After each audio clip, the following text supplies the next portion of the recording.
to my channel. How are you today? I hope you're having a wonderful day, and today we have just a simple nice video in which I answer your questions. So I went through over to my Instagram, which shameless self-promo, if you'd like to follow me there, then you are more than welcome to, and I asked you guys what would you like to know about me, because I have gotten a few new subscribers this month, which I am so grateful for. Thank you so much for sticking around. Not sure where you came from. Maybe someone's talking shit about me because I am really annoying, so maybe that's why, or maybe I have just somehow managed to make you laugh. Regardless, thank you so much. So I went over to Instagram and I literally just screenshotted all of the questions. I'm just gonna go through them and answer them for you, and hopefully we can get to know each other a little bit, you know what I'm saying? So the first question I got is, when in your life did you decide to go vegan and how did you do it? And I would say that I am heavily plant-based. I eat everything that is vegan. I do not eat any milk, any meat, any animal products at all, but I still use products which are sometimes tested on animals, like skincare and chemical things around the house, like shampoos and stuff like that. I try to make more conscious decisions, but I'm not too hard on myself about that because I've already came so far, and I know that slowly I will also phase those things out. And how I did it personally, it was about 4 or 5 years ago, probably longer now. I've just completely lost any sort of concept of time because it's been that long, and I saw Gary Yourofsky's speech here on YouTube, and so I slowly started switching over. I stopped eating chicken and pork first, which was like a big thing for me. In my family, we're not really into any other kinds of meat apart from chicken and pork, so I've stopped eating those. My parents even laughed that they thought it was just gonna be a phase, but it stuck. I never ate them ever again. And then slowly I started phasing out fish, and then it was milk and cheese, and the very last thing that I cut out was chocolate, because for the longest time I just couldn't give up chocolate because I loved milk chocolate. I love Twixes and Snickers and things like that, but slowly but surely over a few years I just completely cut it out, and probably I've been like full vegan plant-based eating for the past like 3 years, I think. But the initial sort of push, the initial sort of switch was about 5 years ago, I would say. The next question I got is, what do you do when your mental health gets bad? And that is to completely disconnect myself from the internet. I find that a lot of the time, 90% of the time, my mental health is the most affected by two things, and that's one, either the internet and other people's opinions of me, or two is the workload that is placed on me and me feeling like I cannot cope with how much pressure I'm under, or how many deadlines I have to meet, or if I just in my head I'm not good enough for myself. I'm thinking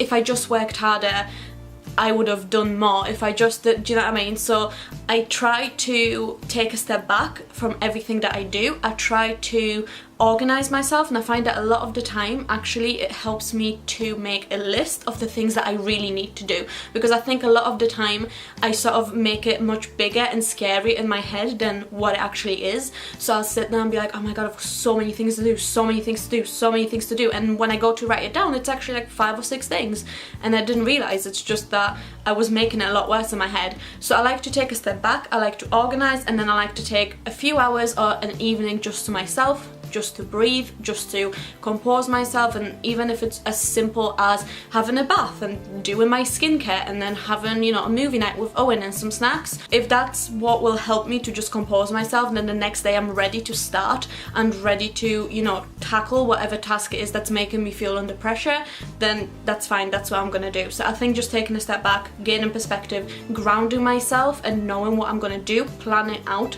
what it is that's making me feel this way and how I can fix it, that really helps. How do you manage your time between work, school, friends and a relationship? And I actually surprisingly got the same question from a lot of different people, just saying, how do you manage to like work and study and do YouTube and then, you know, balance out your relationship? So I'll give you a short answer, but I also have a little video coming up, and it's just going to be like a super short video of basically how I stay organized in terms of school, because I think it's going to be really useful to people. But I basically wake up early, and this isn't, just so you know, this is not extremely healthy. This is not like something that I recommend, but it is something that I have to do right now this year that will work for me, and will definitely pay off in the long run, and that is to get up early, go to bed late, and use every second of the day that you have. I wake up, I go for a run, I come back, I work out a little bit, I eat, and then I either study or I edit or I film like right now, and then I will finish doing whatever I'm doing, have a little break for like a coffee or like 10 minutes, and then I'll just get right back into it. I do make sure that like whatever time I have, I spend with my significant other, or I will call my parents, just something to let them know that I'm like thinking about them and like, hey, what are you doing, you know, like look at me, I just made a coffee, like how are you? I just love to check in with my family and like my boyfriend, and just to make sure I'm present, but I literally use every single minute of the day. I have to. And again, this will be like a really popular point, but lists. They help me so much. I don't know why. I'm like the crazy list person. Sarah asked, what is it really like to live in London? And honestly, I can't really tell you what it's really like to live in London because I haven't lived here for that long. I haven't been born here and lived here, and you know, I can't really tell you like the real London experience. But there's definitely a few things that like I thought were gonna be really different and are not. And there's a lot of things that like I was surprised about. So for example, people from the north where I'm from would tell me that Londoners are really hostile to like outsiders, and like don't speak to people on the tube, like don't talk to strangers, don't smile at them. Apparently they really don't like it, and everyone here is so incredibly lovely. Like everyone's so incredibly lovely.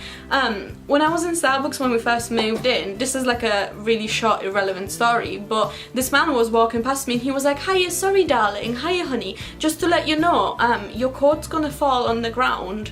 And I was like, oh my god, that's so nice.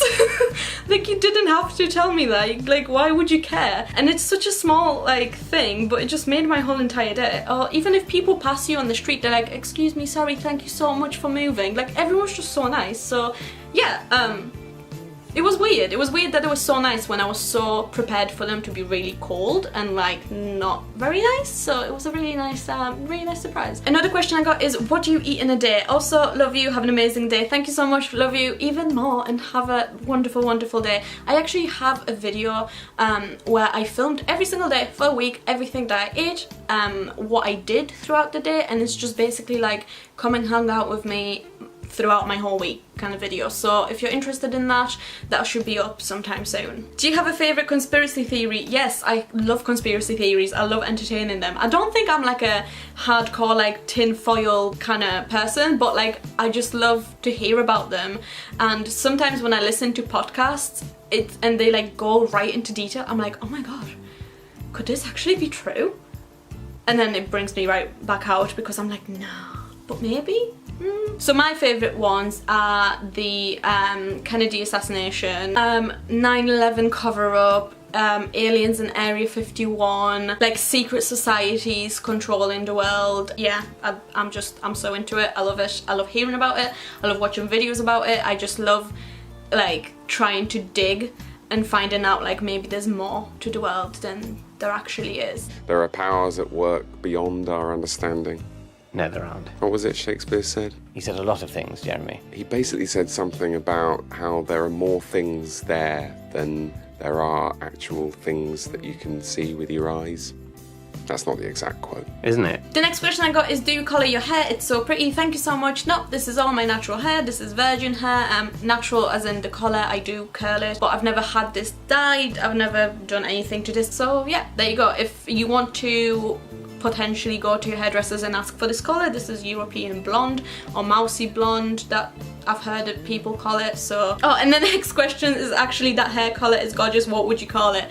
There you go. I would say it's European blonde or mousy blonde. European blonde just because a lot of people in like Slav countries like Poland, Russia, Ukraine and countries like that, they have this colour naturally. Like my sister has this colour, my mum has this colour, so I think that's why it's called that. What surprised you the most about England when you moved here? Now, a lot of things, but the most surprising thing for me was that these people start drinking at like 11 or 12 years old.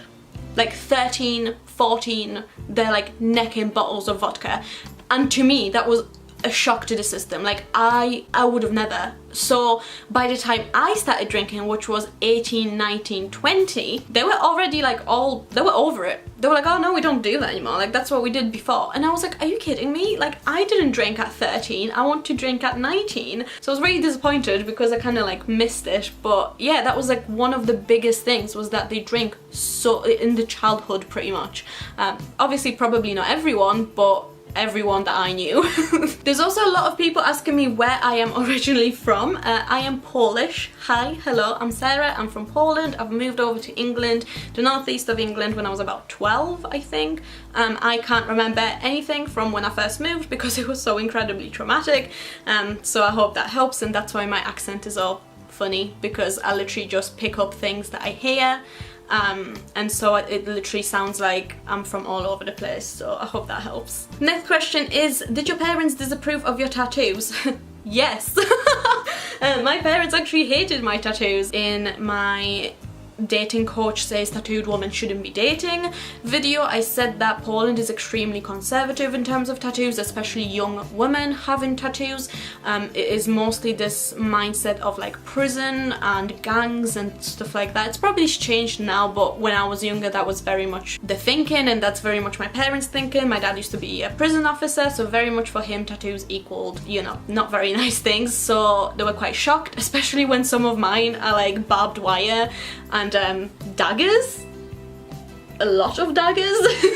I think he was kind of like, they don't mind now, but it is that kind of thing where every time I show them a new one, they're like, oh, that's nice, but make this the last one, please. They don't mind them so much now. I'm grateful that they see through them and they're kind of like, you know, there's more to me than just the ink, so I'm grateful for that. What made you want to pursue a career in psychology? Well, I've started off in psychology, but I've kind of changed it a little bit now. Initially it was because my mum has a master's degree in it, and she, you know, that's kind of what she pushed me into, and it was kind of always either psychology or the police force, maybe like border control or anything like that, because my dad on the other side, it was like police officers and, you know, and prison guards and stuff like that, and then my mum was like psychology and counselling, so it was always going to be one of them two. I never felt like pushed into it, but I was always encouraged. But it was basically because my parents were in this kind of field, so that's what I went into, and I'm very happy. I love it. It's so interesting. Do you consider yourself more Polish or English? Would you ever move back there? I never considered myself English, and I never ever will. I am fully Polish. There's a little bit of German in me as well, but always fully Polish. I'll never forget where I came from, and absolutely yes, I would move back. I'm just kind of like, I'm in that mindset where I'm like, I've been there, I've done that, and I've been to England and I've done that, and now there's, you know, there's other countries to visit and other countries to live in, so I'm really excited. I would go back, but then I wouldn't, because I just want to explore other places. The next question I got is, what are you planning on doing your master's thesis in? I'm just finishing mine. Well done. We love clever women here, we love educated women here. Welcome to my channel. I actually haven't chosen yet. Well, I'm kind of working on the final project. It's very early on still, but it is gonna involve mutant mice, which I'm so fucking excited about, because like, mutant mice on my CV, doesn't that just scream like, hire me? So yeah, I'm really excited, but I'm not, it hasn't formed fully yet, so I'm not sure. Future tattoo plans, a sleeve, slowly though, not like all at once, but a sleeve, and I think it's gonna be on this arm here, and I would like to have like bugs and like nature and like creepy crawling things all over. I'd love that. Would you ever be willing to collab with Amber to ask her questions and stuff? Yes, absolutely. I would love that. I would love to have like a structured interview with her. I don't think that's ever gonna happen, because she said before that she's not gonna do it because reaction channels are biased, but I think the real reason that she wouldn't do it is because it would put her in an extremely uncomfortable situation where she can't spin the narrative to support whatever she wants the story to be, because it's all there. There's evidence for literally everything that we as reaction channels talk about. Many times on my channel I include the actual screenshot or the video, so I think it would just be hard for her to sort of come out on top when a question would get uncomfortable, and I think there's a lot of things that she would rather just not ever touch ever again, and she knows that if there was like an interview she would have to talk about them. So, but yeah, would I do it? Absolutely. Would she do it? probably not. Where were you born? In Poland, and do you plan to teach your children Polish? Yes, absolutely. I will 100% teach my children Polish. I think it's going to be quite hard and quite sad that if I do marry Owen, I'm going to take on his name. So I would find it really uncomfortable to know that my children not only have, you know, an English father, they live in Britain or, you know, somewhere that's probably English speaking, and then they don't know their own mother's tongue and they can't communicate with their grandparents.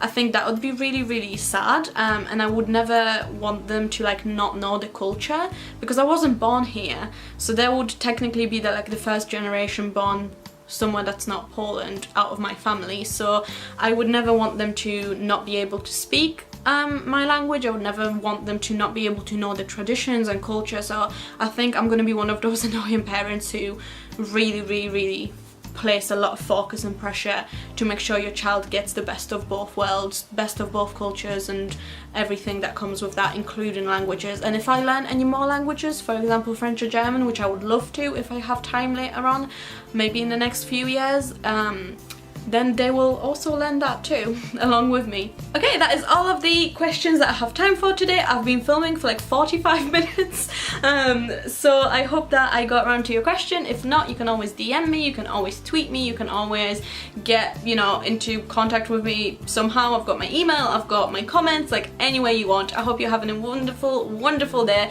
I hope you are drinking water and eating fruit and taking any medication you need to be taken, and I hope you are cleansing your mind. Take a step back from YouTube sometimes, take a step back from the internet in general, do a face mask, put some eye cream on, and just enjoy it. I love you guys so much. Thank you so much for being here with me, and I'll see you in my next one.